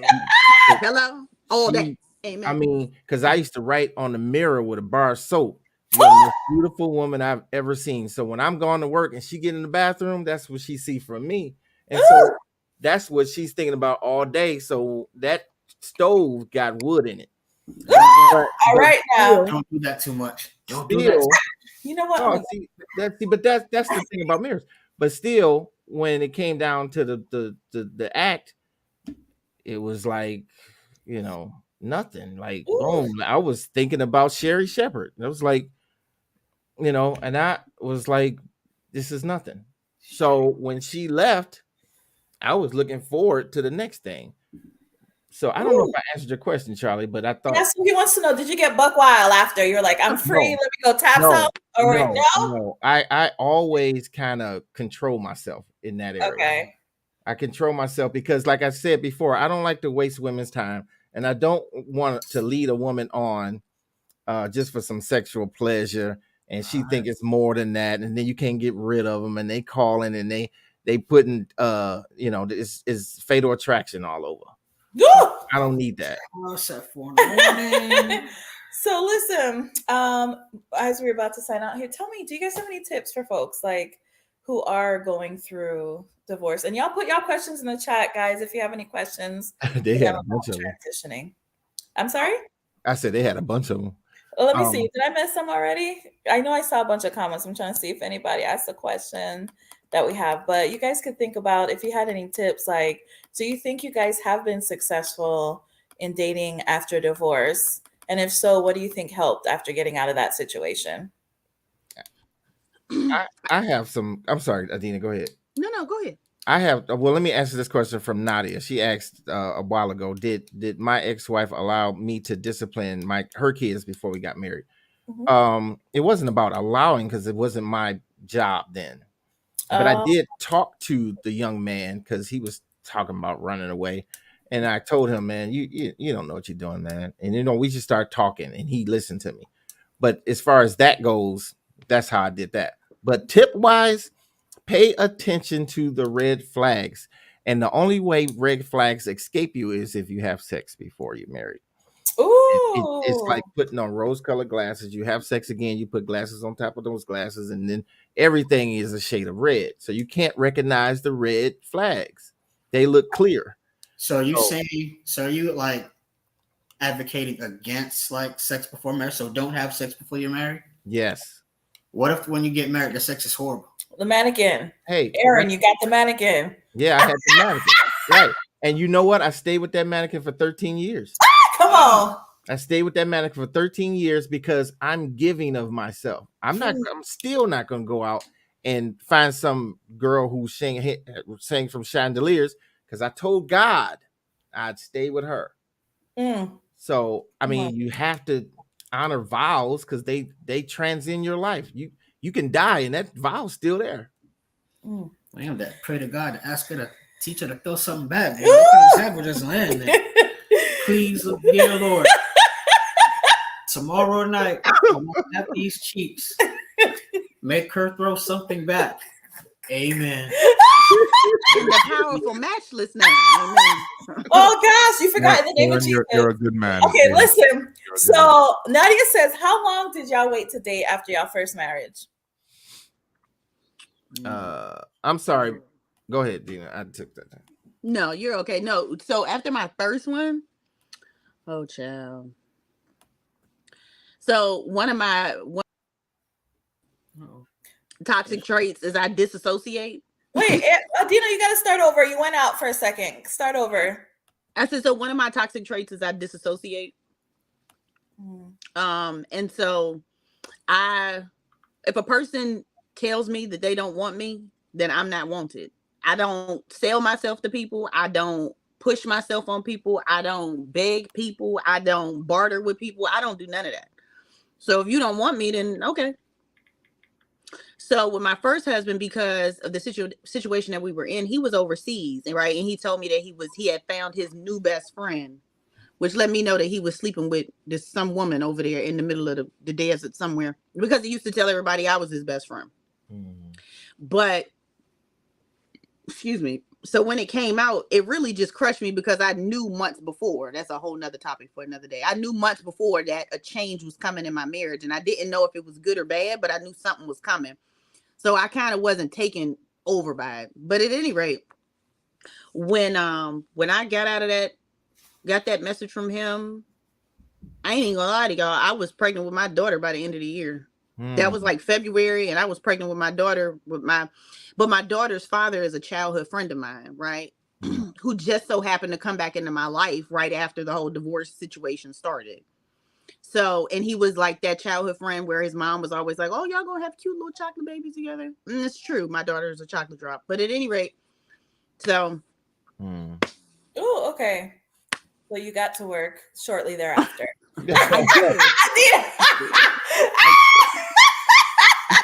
In conclusion, Aaron, how long did you wait? Some years, because I tend to Boy. have to heal. Because both, in my opinion, those divorces happen over things that to me wasn't divorceable. It was just personality conflicts, and those are going to happen with anybody. But I just married two people who decided to quit before it could gel. So the first one, I got divorced in 2001, and I remarried in 2005. Okay. So and then from 2005, we got divorced in 2018, and I'm not married again. So if you want to go by the 5-year rule, it's year number 5. Oh, come on. Nadia keeps saying Aaron's gonna propose. Nah, I'm good. But you said you were dating someone in one of our recent ones. Are you still dating someone? Yep, same girl. Oh, yay! Yeah, she's pretty cool. Oh, love it. Pretty cool. Yeah. Do you believe that you should vet the family before marrying into the family? That was someone's question. Anisha, what do y'all think? Y'all write y'all questions in the chat, please. Especially they mama, if you a lady. Yeah. Especially they mama. You got the and I'm gonna tell you this is free game. All of y'all know this. I don't give a doggone if he's the oldest, if he in the middle, or if he at the bottom. You gotta watch him with his mama, okay? Yeah. And then you gotta ask questions. Did you have a mother? Oh, that's the thing too. Yeah. That's one. So my first husband's mother loved her, thought she was great. She thought she was sneaky, but you gotta wake up real early to get over on me. But at any rate, she was like, he's the only boy, and he was the baby. So she was really hard on him. Oh. And she's like real like pro black power, which is how I think he ended up marrying me, and he really didn't want to marry me, but we said that was another day. And my my last husband, his mother unfortunately passed away when he was like 10 or 11. And I think that kind of set a trajectory for him. And so for me, to me, because I'm unable to have these conversations with him, right? So being left up to my own devices, I think that is a part of the reason why he was looking for me to quote unquote be there for him. Yeah. Because, just in conversations that we've had, it just kind of feels like, he just felt like something was missing, and he may have been looking for more of a mother component as opposed to like a partner component. Me from the partner stance. Just to say that I wasn't a real partner to him and those kinds of things, because I wasn't sitting in the mother capacity for him. So. Ooh, all right. It's the other way around too. Brothers, watch. Brothers, ask this girl, how do you feel about your dad? Because my first wife hated her dad, and one time she was so mad at him that she would want to fight. She's knuckling up all the time. You were like, did you leave the ketchup out? Yeah, I did it. But one time she was so mad at me that she called me her dad's name. Yeah. Oh, she needed therapy on a deeper level. Yes. Oh She my called me her God. dad's name. And I was like, you're not even Wow. mad at me. You still mad at him. Oh my God. Woo! That's deep. Yeah. Okay, now do y'all homework. And you, daddy, I know you said for them to do their homework, that references. Daddies, have you ever gone up to somebody ex and asked them what kind of partner were they? You know he did. You know he has. You know it. Daddy. Daddy done sent a DM or two, okay? Yeah. He done hired a private investigator to go find out the exes. So your family came from Mississippi. They was owned by Massa John Cole thing. He done turned into the man on the man to be following the celebrities' families, you know? Yeah. Best believe I do my homework. Yes. If I'm serious, I'm doing my homework. Because the thing is, like, this is an important decision. Like, you're coming into my house. I need to know who you are. Yeah. Like, I'm not gonna take your word for everything. Oh, you know, yes. Oh, I know. I love to cook. Nah, let me ask you, ex. Hey, how many meals she cooked for you? None. Okay. All right. Cool. But look at this, Dad. Even if you do so much research, marriage is still going to be. And like I said, all I'm trying to do is set up myself for the best possible outcome. Got you. I'm not saying that I know things gonna go wrong, but if I know that, I want to just give myself a fighting chance. That's all. Even if you maximize that, I know, and things could still go wrong. However, that's not what I'm gonna say. If you jump in from a plane from 30,000 feet, you know what I'm saying? You know that even if you pack your parachute very carefully, when you pull it, it could just not come out. However, if this is your life, you're gonna be packing that parachute real careful. Got you. But this is what I'm saying. I'm saying something a little different. Even if you did maximize all of that research, you got whatever you think you got, marriage is still going to evolve into a step of faith. And I understand that. I just want to make sure that I've done my part. That's all. Got you. Like I said, that's all back here. But you're going to have to be in faith for the rest of a marriage. So it's like, so when you take that leap out the plane, that's a leap of faith. It is. And you know, sometimes you could pack your parachute nice, crosswind could happen, a bird could come and hit you in the face. There's so many things that could go wrong. However, I'm just not going to just like, you know, throw my thing in there, just like, well, you know, stuff happen anyway. No. I'm going to do my due diligence. I'm going to make sure that I have a fighting chance. That's all good. That's all good. But once you get into the faith part, all that stuff is just kind of watered down. What's going on? Listen, I love this. This discussion was amazing. Great tips. Thank you all for being so transparent with what's going on with you. Thank you all in the chat for being so engaging, asking all your questions, sharing your thoughts. Did I give everybody a chance for final words or thoughts before we start to sign out here? I just want to tell Nadia that I am not in proposal mode yet. But marriage is very, very high on God's list of things that, you know, you do, because he made men for women, women for men. Women are supposed to be attractive to us. We are supposed to be attractive to them. We're supposed to protect them, tell them that they're beautiful. We're supposed to connect. And it's supposed to be on one woman, one man, and for a life. That's the way God designed it. Anything other than that, it's just kind of playing around. I agree with you, Thad. Do all your due diligence. I understand that. That's great. But don't expect that person that you marry to be the same person 10 years later. And don't expect everything to just be given to you. You have to try to outgive the other person. Great words. Thank you, Aaron. Anybody else? Adina, any final words? You good? Yeah, y'all be safe out there. You know? It's urination with no indication. And the germination. Okay, about your destination. Amen.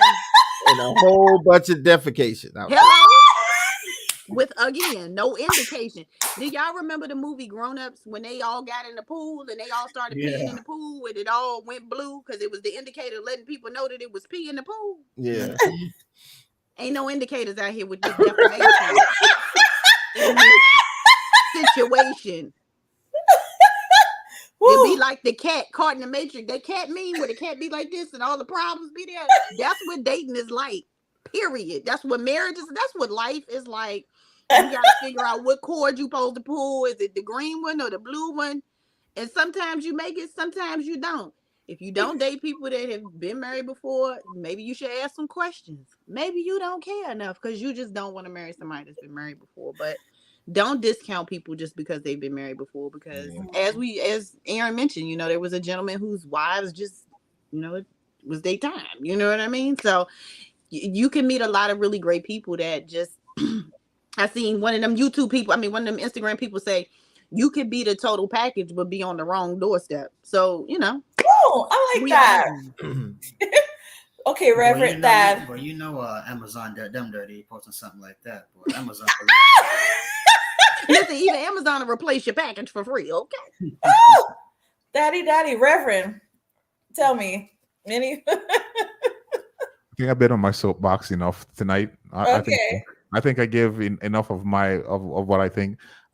Guys, just approach it like you would approach buying a car that you wanted to keep for 10 years or a home, prayerfully and I can't carefully. wait till Daddy Okay? gets engaged. Oh, I like that. Yeah, I'm coming to that wedding. I'm there. We all Uninvited. gonna do it live. There. Thaddeus, can we do a live stream of Thaddeus' wedding? Right. I'm coming to do the Tootsie Roll. Amen. How about you? Any final words? Yeah, just pay attention to who you're dealing with. Like, peep them red flags.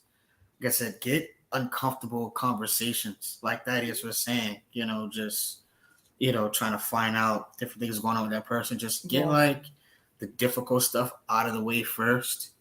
And I guess just like take it one step at a time. You know what I'm saying? And that's all I can get. Yes. I want to say that marriage is still a beautiful thing, right? Even though we're having this discussion about divorce and they're sharing their experiences, this is something we can learn from for those of you who are watching that have not, been married before, and those who are kind of transitioning from a divorce going onwards. It's still a beautiful thing. And like Aaron said, it's still something that God, would desire from us. So let's not take the negative from the conversation, but take the life lessons, apply them, and go and be great. Thank you guys so much for watching this episode. Thank you all for supporting us. Don't forget to like the video, share, subscribe to the channel, and say hi when you guys are logging off. Say bye in the chat, and we'll see you next time on my comfy couch. Toodles, everyone. 2 fingers.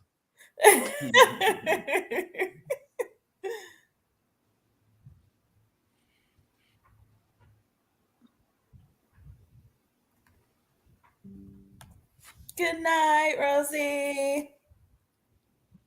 Bye, Nadia. Do you really?